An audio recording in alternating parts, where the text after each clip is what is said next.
can hear you, the rest of the world hears you, and the people who knock these buildings down will hear all of us soon.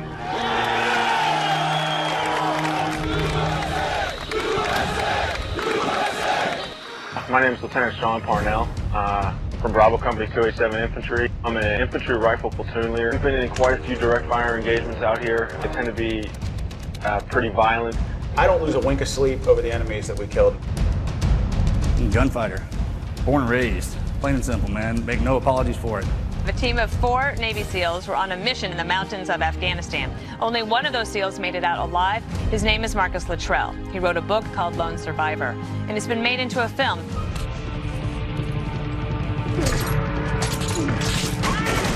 What you doing, Marcus? I never thought about quitting. We don't ever train for defeat. The president is set to award the Medal of Honor to a living Marine. Only 2 living recipients, both of them soldiers, have received the award for actions in Iraq and Afghanistan. This is Marine Corporal Dakota Meyer. It's been said that where there is a brave man in the thickest of the fight, there is the post of honor. Today we pay tribute to an American who placed himself in the thick of the fight, again and again and again. It doesn't matter the medals on my chest. We all raised our right hand. Freedom itself was attacked this morning. By a faceless coward, and freedom will be defended. The more we trained on it, the more we realized this is going to be a one-way mission. They found Bin Laden. We're going to get them. Anything you do can get you killed, including nothing. These are modern warriors.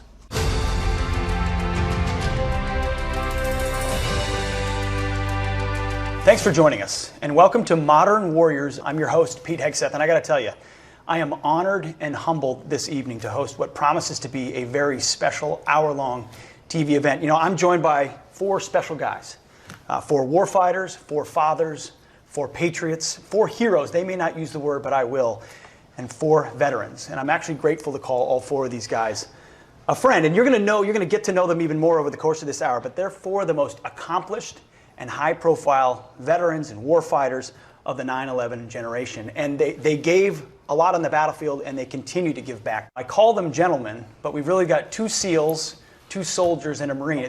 You know Marcus Luttrell, member of SEAL Team 10, part of Operation Red Wing, wrote a book, Lone Survivor, a movie, Lone Survivor. He also did an additional tour in Iraq after that tour. Rob O'Neill, highly decorated Navy SEAL, over a dozen deployments, 400 combat missions. You know him from the man who put bullets in Bin Laden's head, but also was a part of that Lone Survivor rescue, the Captain Phillips rescue, maybe even Bo Bergdahl we'll get to tonight as well. 2 Silver Stars, 4 Bronze Stars with V, wrote the book, The Operator. Seems you are almost everywhere at most moments in this global war on terrorism. There's a funny joke about that, too. I've had some Army buddies tell me I'm like the Forrest Gump of naval special warfare. But they said, only I'm not as good looking and I can't run as fast. I'm not sure what he meant by that, but that's what he said. I think it's a fact. It's a fact. Also, going around the horn here, Army Ranger and combat veteran Sean Parnell. He was with the 10th Mountain Division, served 485 days in the hills of Afghanistan, and one of the most highly decorated platoons in the whole Afghan war. 85% of your guys came home with a Purple Heart. You were wounded twice yourself when the enemy almost overran your position. You wrote a book about it, author of the book Outlaw Platoon. And then Dakota Meyer was a scout sniper in Fallujah with the Marines before then going as part of an embedded training team to Kunar Province in Afghanistan. Your whole life changed on September 8th, 2009. I printed out the citation for the Medal of Honor that President Barack Obama put around your neck in 2011. During a 6-hour firefight, Corporal Meyer single-handedly turned the tide of the battle, saving 36 Marines and soldiers, recovered the bodies of his fallen brothers. 4 separate times he charged a kilometer into a deadly U-shaped ambush of the Taliban. In the fight, he killed at least 8 Taliban, personally evacuated 12 friendly wounded, and provided cover for another 24 Marines and soldiers to escape likely death, not to mention Afghan allies as well. Dakota, thanks for being here. All you guys, thanks for being here. And I want to start in the middle of it. I want to start in combat, where every veteran who puts on the uniform, you don't know what era you're going to be in. You don't know where you're going to go or when you're going to go there. You were put in a moment, you were put in a moment, you were put in a moment, and you were put in 485 days of moments. Put us in your shoes. Well, so first of all, it was one of our first combat missions, and I was just a young 24-year-old kid that You know, all of my non-commissioned officers, all of my soldiers in my platoon had more combat experience than I did. Their boots and T-shirts had more experience in combat than I did. You know, but somehow I was supposed to be their leader. You know, I was really lucky that I had guys that taught, coached, and mentored me every step of the way on how best to be a servant leader. But you know, we were dropped into this mountain on one of our first combat missions in Afghanistan, we were not on an observation post, overlooking info routes from Pakistan, and our job was just back then in 2006. I mean, it was pretty simple: just close with and destroy the enemy. I mean, there was nothing else to our mission, and so that's what we were trying to do. But that's what they say in the book. It's a whole other thing once you're there. Yeah, it's a whole other thing once you're there. And, you know, I called for a fire mission first thing in the morning on June 10, 2006. I got attacked by 300 guys. I had 24 guys on the ground. We were almost overrun. Sometimes the fighting was hand-to-hand. We were blowing Claymore mines. And, I mean, really, we were surrounded, outmanned, and outgunned by an overwhelming superior force. And we just fought our asses off for 12 straight hours trying to figure out how to get out of there alive. You know, we've got 2 Navy SEALs here on the special operations side. You guys were a bit more on the conventional side, the ground troop side. That day, you didn't expect that ambush to come, and you flipped the switch. Well, we were driving in that morning, and I remember the whole conversation driving in at, you know, under darkness was about, you know, how we're going to come home and hang out together. You know, we were just talking about how we couldn't wait to come home, where we're going to go drink beer at, you know, the important stuff. Right? And, you know, really, it was literally, I mean, just to tell you, like, before we entered the village, before we left that morning, it was like, hey, hopefully we can get back and eat chow at the chow hall. You know, that was really the mindset, that we're going to go in there, have a meeting, and we're going to be out and fine. And, you know, 8 hours later, I'm putting my entire team in a body bag, and I'm sending them home, and I've lost everything. And, I mean, you know, that's how fast it goes. You don't expect it. When you're on the special operations side, sometimes you're carrying the initiative because you're the one coming in. Mountain fighting is different than jungle and city. We all know that, right? And my job, I was special reconnaissance, so I'm not supposed to get into a firefight. There's 4 of us walking around. We're the eyes on the target, and then after we gather all our intelligence, we send it back. Before you drop a bomb, before any close-on force goes in, before these guys come in, man, we have to get the eyes on. And then we wrote down on the side of that mountain. And I just remember how beautiful it was out there. 8.5 hours it took us to go 4 miles. And once we set up shop on the side of that mountain, right on the Paki border too, we were always going down in there. Hornets Nest is right. Yeah. And the best way I describe the gunfight in my own words is, first of all, SEALs, we love our gear. I mean, 2 is 1, 1 is 9. We usually have 4 or 5 watches and knives. And the way we were set up on the side of that mountain, just kind of looking down, doing our job, and the best way I can describe it is, imagine a football game played on the side of a mountain. We weren't supposed to get rolled up, and soft compromises, that never happened to us, and if it did, once that enemy showed up and horseshoed around us, the football game was on. The movie's 2 hours long. In real life, the gunfight was over 3.5 hours. So people don't understand how good the enemy we faced in Afghanistan was. I mean, the point is, they're not farmers with pitchforks. They're really good at what they do. That's all they do. I mean, he's right. Look, even if I don't care if they're good at something, I'll say that. Otherwise, you're just lying to yourself and everybody else. And they are great gunfighters and great mountaineers. Because they're light. I mean, you just see what they wear. They got that. Well, you're weighed down by 90 pounds of equipment for conventional infantry. Like, you're weighed down by 90 pounds of gear. These dudes are like rolling around with an AK-40. Yeah, they don't carry water. Kids carry all their water. Yeah, they just have the. Does it get different the 400th time than the first time? It does, but it shouldn't, because complacency kills, and complacency is caused by success. And if you do something right 400 times, that 401st time is going to get you. Because, I mean, one of Murphy's rules of combat is anything you do can get you killed, including nothing. Mm-hmm. And we did a similar thing, doing a route recce type thing on the Pakistani border. We ended up getting ambushed. Same thing, and it's. I mean, there's no worse feeling than realizing his bullets can reach you, but yours can't reach him, so you might as well not even shoot back until we can get on a level playing ground. So you always have a buddy, hopefully coming to get you. We had a gunfight. I didn't take a shot for an hour. We didn't have air support for an hour, and a pilot showed up. And I love pilots. Like, this pilot showed up, realizing we're on the ground, and it takes a lot to call in close air support. And he realized we got some adrenaline going. So in order to chill everyone out, the first thing the pilot said was, "Just talk to me like I'm a man." And I responded with, "I see why women find you attractive." Yeah. What's the scariest sound? What's the eeriest sound? It's a sniper coming at you, man. Oh, you can't see the Dragunov sniper rifle. Dude, you really can't tell. You can't tell where it's coming from. And it's not even, and you can tell the the snap and the difference. zing. Like you can tell the difference. Like, you know, people get shot at. Like you can tell the difference when they start worrying. Like, you know, I mean, you can hear the shooting, but then like when you start hearing that hit on the paper. When rocks start popping up magically, like in a row, coming, and you're like, wait a minute.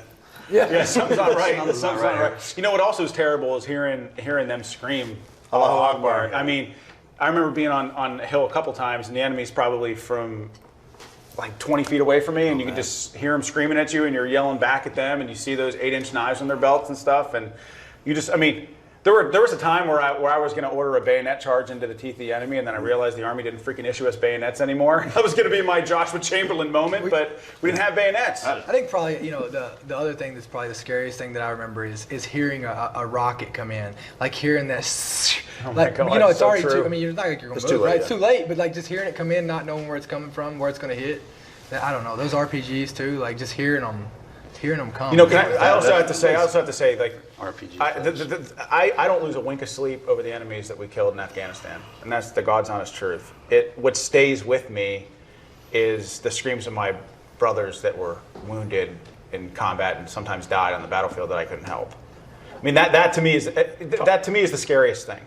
Talk to me about that brotherhood. You know, there is a Memorial Day, and we memorialize that properly. But you can't help guys like you who've been in the places where you've been to think about the guys you were there with. You know, I could tell you who they were by their gait and the way that they walked at midnight today, 12 years after the fact. I know what it is. It's the reason we're so close, man, is our training hasn't changed. And from day one, week one, until the time we get out, we're just getting pounded in the head. And people ask, like, what do you do when you actually get in the combat? I do exactly what I was trained to do. Because before they put a gun in our, it's not a weapon, that's what we are. They wear us out, take everything out of our head, beat us to death. And that's when they put something in our hand to where it becomes muscle memory. And this is what the enemy doesn't understand. We actually start going faster when they wear us out. And the more chaos and pain we get, the more comfortable we are. The more you hone in on the basics, that's right? That's where it starts to get more comfortable, right? Everything slows down for us. The faster it gets, the slower it gets, and the more comfortable we are. And it's the routine, the muscle memory. I want to throw the word alone out there just for a second, because you talk about the brotherhood and the camaraderie, but at some level, at some moment, each one of you have been alone, even though your brothers are there, whether it was you. I never felt alone. I mean, even in the moments where I was alone or I was wounded, and I knew that my men were going to have my back. The only time I ever felt alone was when I was alone. When you were and I was afraid. Alone, yeah. That would make you a blobbering mess. I mean, I buried myself, and I had to get in my head and tell myself what I was. Man, I was in hell, man. You guys came to get me. I never gave up that. I never thought about quitting. We don't ever train for defeat. And the only other time I felt alone was when I got out. Yeah, exactly. I was by myself. You're out. Then they really separate us, because the guys have to keep going on living their life, and it's so high paced that you call them up and they're like, well, I gotta go. And you're like, oh man, normally we'd talk for a while, but I understand it. Yeah, bro, that's why I miss combat. I miss combat because it's so simple. I mean, the only thing that you worry about when you're there is life or death. The only thing I got to worry about this morning when I wake up is living or dying. How much you put in. And then you get home, it's like, oh, I got to get the kids to soccer, I got to pay this credit card bill, I got to go to the grocery store, and I hate going to the grocery store. Like, it's everything's so much more complicated. But so, like, you talk about the alone part, like, yeah, I mean, I felt alone 2 times, right? I felt alone as soon as I found all my teammates dead. That was the loneliest I've ever been in my entire life. Like, at that point, like, it's just like, it can't be real. And then the second part is get, like Marcus said, getting out. But me and Marcus have a thing to where Marcus put it best. I go to Marcus's house on the weekends or at least 2 or 3 times a month, and it's kind of like the regroup, like that's our base. We talk about it, we get back, like that's kind of like our base. And then whenever I leave there or he leaves, we both look and say, well, we're about to go out on a mission, right? The military trains you to shoot, move, and communicate together, and then you go to combat and you fight, bleed, and die together, and you come home, and everybody pops smoke and goes their own direction. So you're not trained to deal with that, so it can get really challenging at times. Well, then you start to miss him after like a week. After like 1 week. I'm on deployment. I'm so tired of this dude and his stinky socks. Then a week with the kids, it's like, I'm ready to go back to combat. Can you bring your socks? Bring your socks. It's funny too, but Mark is talking about the difference between being afraid and having fear. Fear is going to make you think more clearly. Being afraid is a fine line because you might panic. But even in places where I felt fear, I remember looking at my guys and just being oppressed and thinking, my God, these guys are cool. Yeah, look at them. So and they're true. probably So true. They're probably afraid too. But they're doing their job. Like we said, slow is smooth, smooth is fast. I'm not going to let that overtake me. And just watching them and almost like, I want to be like them. So I'm going to It doesn't matter what, like if you portray calm, doesn't matter what you're feeling inside, people will be calm around you. If you portray panic, same thing. Exactly. But looking at your guys, and I want to be as cool as him. It's so true. Like what's really funny about that is that like I had a guy in my platoon from Murmansk, Russia. I had a guy in my platoon from Haiti. Most of these guys weren't even citizens when they came here to serve this country, but they loved America and they wanted to defend it. But like I thought that all the time. Mm-hmm. Like I want to be as cool as the guy from Russia. I think they all look up to one another. You know what I mean? I think this when I sit at this table. Like I want to be as cool as Pete. Like I want to be as cool as all you.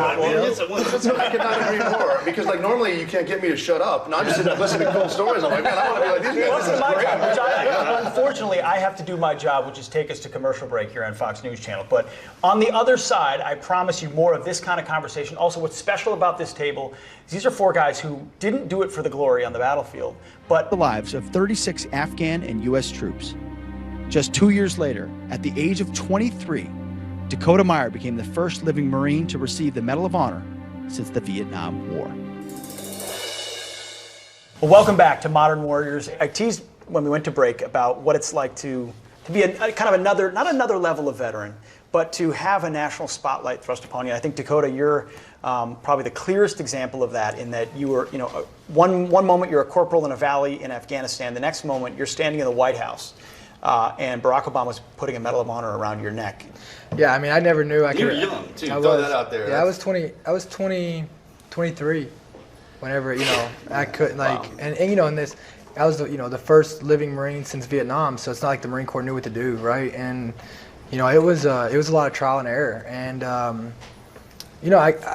I guess there's a lot of good to it. There's more good to it, but I mean, it adds a whole nother dynamic of transitioning out. I mean, of having the world, the nation criticizing and having their, having to live in the court of public opinion about how you live your life, right? And so it provides unique challenges, but on the backside of it, it has provided me a platform to be able to go out and try to, give a voice to the guys who were on the ground. I try to keep that in perspective and try to represent that, and that's how I try to live my life. Marcus, you were thrust into the spotlight whether you wanted to or not, and talk to us about it. I was still in when the book came out, and my name wasn't even in it. That was the whole thing. I just got hurt again in Iraq, but I've been protected on high ground. I mean, the book is a debrief, and as soon as 2 weeks after back from Iraq, I was on the Today Show, getting kind of catapulted out. I literally been, if I had to go on TV, media training, the book, all of that. It was unbelievable, and I didn't want it at first, but then he said, when you're an independent operator, I was still in not too long ago. I was the only one to make it out of there. I carry myself every day like I'm going to walk into their mother or father, or if they see me on TV acting like a fool, I never forget that. My guys would come back from leave and be like, man, Americans don't even know we're there. We get home and be like, oh, thanks for your service. Where did you serve? Oh, you were in Afghanistan? Oh, thank God you were in Afghanistan. Because Iraq is just so bad, it's so dangerous. So my guys would come back and be like, I just got shot in the head last week. So to me, as a young lieutenant who came out, was medically retired, it's like, I have to figure out a way to tell their story.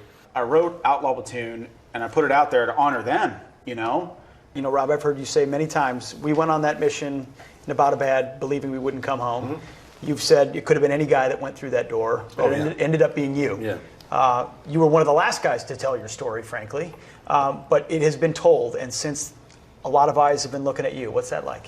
Well, I turned that corner because of the brave guy in front of me. He decided to go one way, I had to go the other based on the tactics that we had, getting into it. But I mean, my story's out there, and whether I like it or not, I've been given a platform to give recognition to other people. And obviously, the first person is the pilot that decided to crash land the first helicopter in the front yard in the blink of an eye. Because park this right here. Yeah. He tried to parallel park. What's funny is he actually did. He pinned it against the wall, and he said a junior pilot would have tried to power up. And that would have killed everybody because it would have rolled. And how about the aircrew guys? The 4 aircrew guys no one talks about. They put their butts on 2 in each bird, right, just like the rest of us. And they took the time to figure out how to open the door in those super secret birds. What if we couldn't open the damn door? Yeah. Which is true. They got us out. The mechanics that made the things work and the analysts that found them. I'm able to give them a platform. A lot of them don't want the recognition, but there's so many people out there that are doing their part. It's a team. When something goes bad with one of our boys, we're all coming. Oh, we're coming. You really don't have to worry about us, man. You need to know what comes with me and what cares about me and what loves me, right? That whole deal, because they know how much I love them. And once you find out somebody's willing just to die for you and bleed for you, because that's a gift we got, man. That's what I was blessed with. That's it. And loyalty. Can I throw something out which I had not anticipated saying? Do you know there are no living Medal of Honor recipients from the Iraq War? Yeah. Not one. I didn't know that. I didn't know that either. When you consider how long we were there and how tough the fighting was, just something to throw out there. I don't know. Hopefully, we make that right. For a while, it felt political. It was the war that people didn't want to talk about. I mean, I think that our politicians need to know that they have a moral obligation to win anywhere they send troops. Because if not, you're going to have an entire generation of guys come back and ask, like, what the hell did I bleed the ground red in Eastern Afghanistan for if we were just going to cede it back to the Taliban? Iraq being the political war too, I'm a big believer in it doesn't matter how we got here, we're here. Yeah, and now we right, do something about it. right. And so Iraq's a war, hey, we shouldn't have gone in. Fine, we shouldn't have gone in. But we shouldn't have left early either. You can't fix it. They tried to fix it on us. So they would put the rules out into the battlefield instead of bringing it and talking about it. You want to lose a war quickly, get lawyers and politicians. No, that's a perfect segue. Re-elected, they come in and they're just like, I want to end this. But like, man, you can't just drag us right out of here in one day. That's not how it works. We've already collapsed everything in That's here. a perfect segue because on the other side of this break and later on in this program, we're going to talk about the military today. We're going to talk about rules of engagement. We're going to talk about what it's like to be a warrior when politicians get involved. Then also, if you love this conversation, and migrants heading to the southern border. The president also discussing the migrants with reporters, threatening to close U.S. borders if he thinks Mexico has lost control on its side. And here in New York City, the balloons were flying a little lower while performers and spectators were bundled up to fight record low temperatures.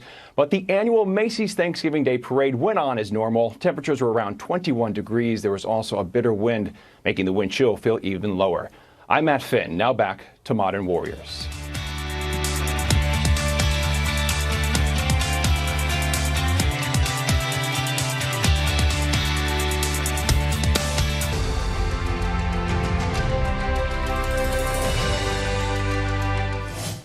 $485 days. That's how long Sean Parnell of the elite 10th Mountain Division was engaged in fierce battle along the Afghan-Pakistan border, consistently outgunned and under attack by deadly Islamist terrorist groups. Parnell and his outlaw platoon not only survived, but triumphed, killing more than 350 enemy fighters, becoming one of the most decorated Army platoons since 9/11. Welcome back to Modern Warriors. We're going to talk now a little bit about transition to civilian life. And we've alluded to it a little bit when you're talking about combat, because you said some of the most difficult parts of combat are actually leaving your guys and coming home. That's what we do at the foundation I started, your great foundation. Everything from how to dress for an interview to mentor for whatever industry you're getting into. There's, like I said, there's no interest in helping them transition. It's a difficult time too. It's like you get out of my initial reaction was I'll just sell hats because people want hats. It's like, well, no. Well, I was a Navy SEAL, so that I'm entitled. No, you're not. Yeah, that was the biggest thing. Yeah, when I got out, I just thought the world owed me something. Right, I got out with a chip on my shoulder, and I was like, I've been to combat, Iraq, Afghanistan. I mean, this was before I got the medal, right? I didn't get the medal until 2 years after I was out of the Marine Corps. And, I just had this, you owe me. I served this country, you owe me. And until I got rid of that attitude, and that's why I started working with Toyota and the U.S. Chamber of Commerce with Hiring Our Heroes to help that transition part. I was a sniper. Well, there wasn't too many jobs for snipers. Right? But I had to figure out how to translate that into what, I was really good at Microsoft Excel.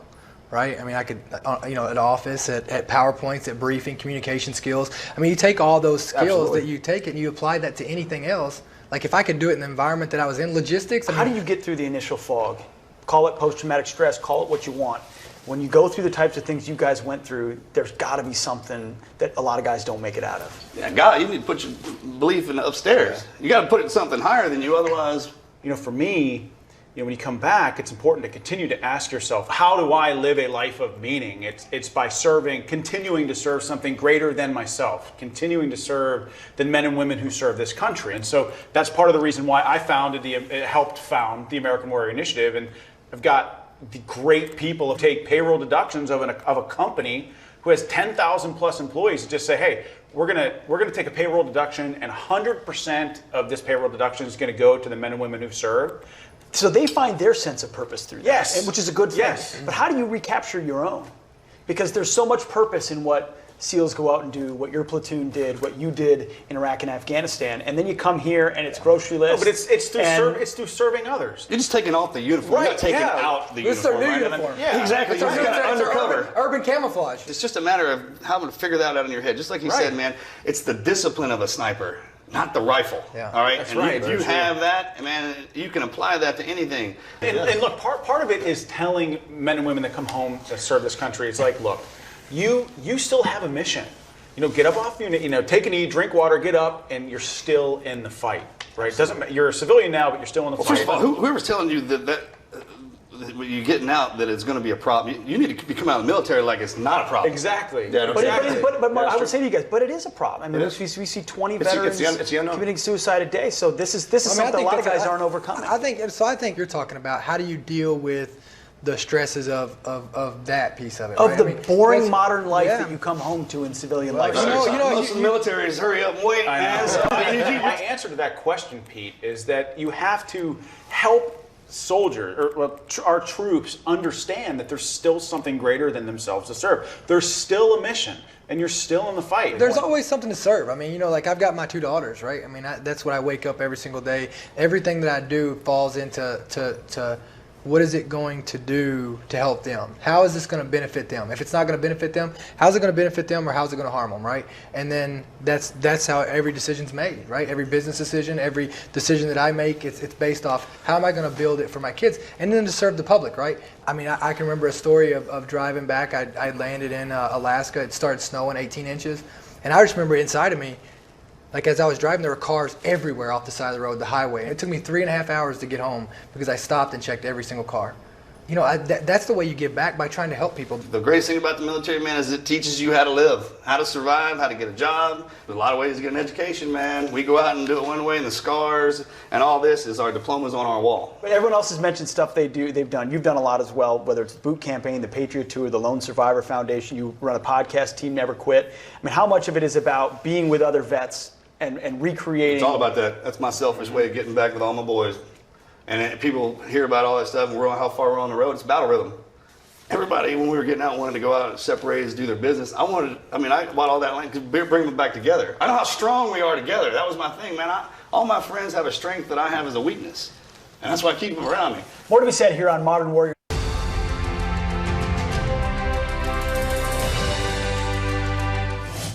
As one of the most decorated Navy SEALs in our nation's history, Rob O'Neill held a leadership role in over 400 combat missions, including the attempts to rescue the lone survivor Marcus Luttrell and the mission to save Captain Richard Phillips from Somali pirates. And on May 2nd, 2011, O'Neill, a SEAL Team 6 operator, entered the compound of Osama bin Laden and fired the shots that killed him. Welcome back. I'm here with Dakota Meyer, Sean Parnell, Rob O'Neill, and Marcus Luttrell. If you want to see more of what's happening tonight, go to foxnation.com for extended cuts and even more candid conversations than you've seen on the channel tonight. I want to start, we're talking about the state of our military. It's natural to reflect on the guys still serving, and I know you guys feel the same way. And I kind of threw it out to the table of what topics are most interesting. Rob, you jumped right on rules of engagement. Yeah. And the extent to which sometimes politicians set rules that are untenable for Well, it's our not guys even out there. politicians. The problem is a lot of senior officers are getting in a position where that becomes political.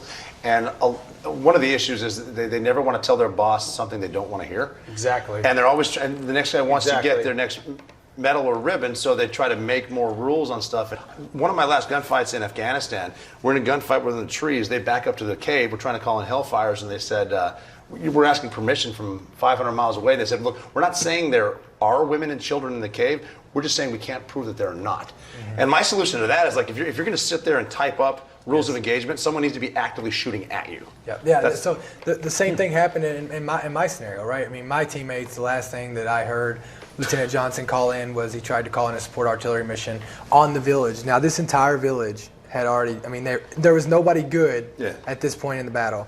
And it was denied because it was too close to the village.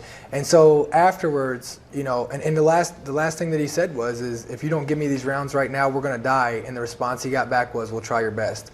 And isn't that unbelievable? And so, what was your name again? So, where are you at? So I read the rules of engagement afterwards, right? So I mean, after coming home, I read what the rules of engagement that had been put in place. Now think about this: for us to drop ordnance into a village, we had to have, are you ready for this? Oh, yeah. We had to have cleared the entire village and confirmed that there were no friendlies or civilians If you clear inside the village, why the hell would... You couldn't do it. I don't need it because we cleared it. This is an important point. I feel like I've seen both avenues here, because I was a young platoon leader in Afghanistan where we had free reign to do what we wanted to do. Like, we were getting rounds on target in Afghanistan in 2006, less than 30 seconds. And so I probably called, and our little base in Afghanistan in 2006 to 2007 called more artillery and dropped more airstrikes than Iraq and Afghanistan combined that year. And so we did not kill one single civilian the entire time there. So the point is that when the onus and responsibilities on the warfighter who is trained to make these calls in combat, Yes. civilians don't die. When civilians die is when you muddy the water with crazy rules of engagement, and that private that's on the front line doesn't know if he can shoot or not. You want to hear a mess up story? With tier 1 operators on the Bin Laden raid. And one of my best friends got in an immediate gunfight as soon as he went in there in the main house, shot through, and a woman jumped in front of the terrorist, and he shot her too. And I'm rolling up on him. He's a hero. The other guys over here are heroes. And I'm walking up, and he goes, "I just shot a woman. Am I going to be good?" And I'm like, "You're thinking about going to prison right now. As we're in Bin Laden's house." We talked about that on the mountain too. What have our always done to us? Are you kidding me right now? Let's worry about that. Let's live for the night. And the mission in Afghanistan and Iraq, the mission changes with the political climate. It's because they don't trust themselves. It's a lack of trust, man, in our training. I mean, they don't trust themselves because everyone is trying to vie for a certain position to hold on to it, and just like you said, make an example in the short amount of time they have.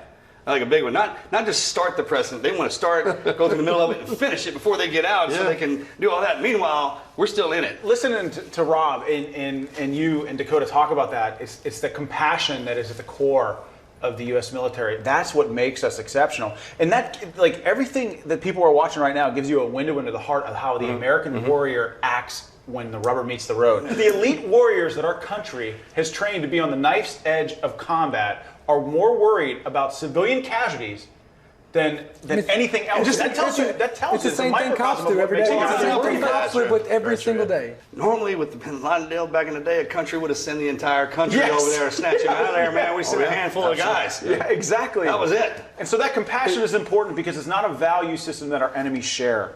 Right? How many missions have you been on too where you've seen Americans go out of their way to protect kids in a gunfight all the time? That's how they die. Do you think Al-Qaeda would have done it for us? Yeah. How much does the U.S. military invest ISIS was decimated and destroyed, is a big part of it because the rules of engagement changed? Did you? Yeah, well, and then part of the reason that rules of engagement sort of changed in Syria and parts of Western Iraq is because the media wasn't there, because they found themselves getting their heads cut off, and all of a sudden, I don't want to be always reporting on how bad the American military is. I might just need them. I think, look, you want to make rules. If you want to put in policies, then stand there next to me. Like, if you're going to make a call, there should be nobody who's not getting their ass shot at making a call or overriding us on the battlefield. That's the entire problem.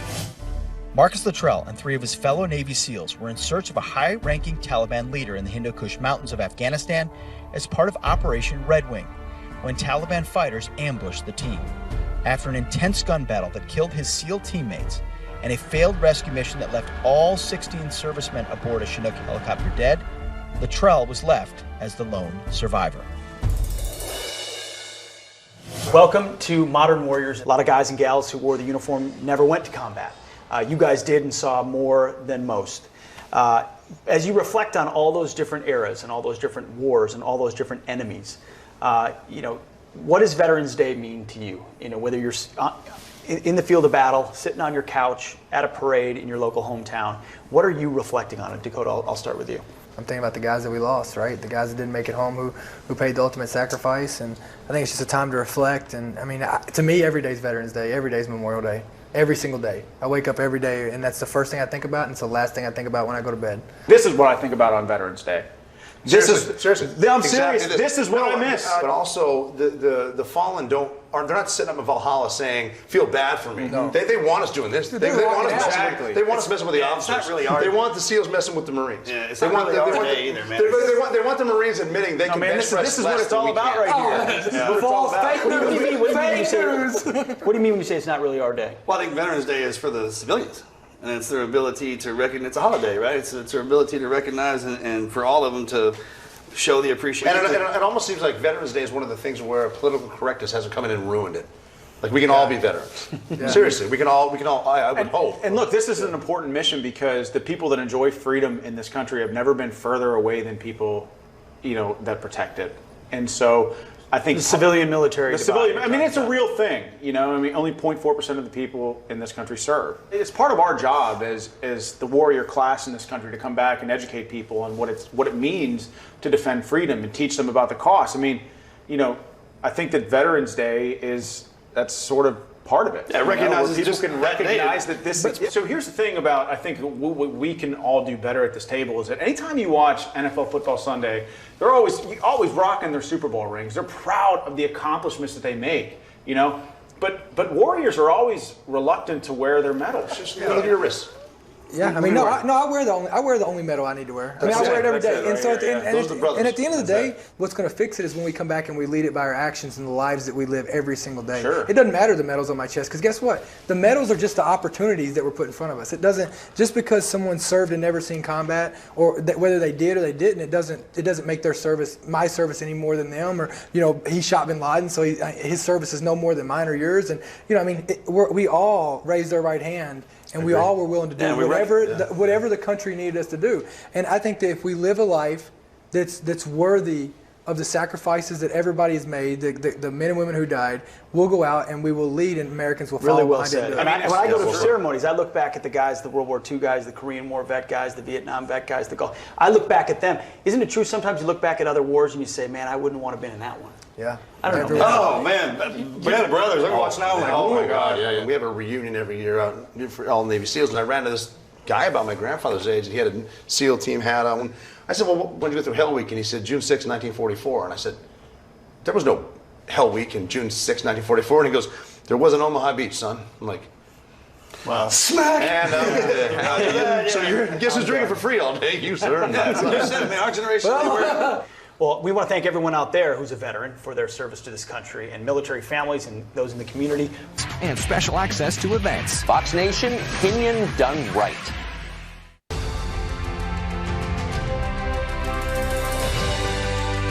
We've mentioned Fox Nation a couple of times in the program tonight. You can get additional footage there. You guys wore that flag on your shoulder and still honor it today. I want to end briefly by giving you all a chance to say what that flag and what freedom means to you.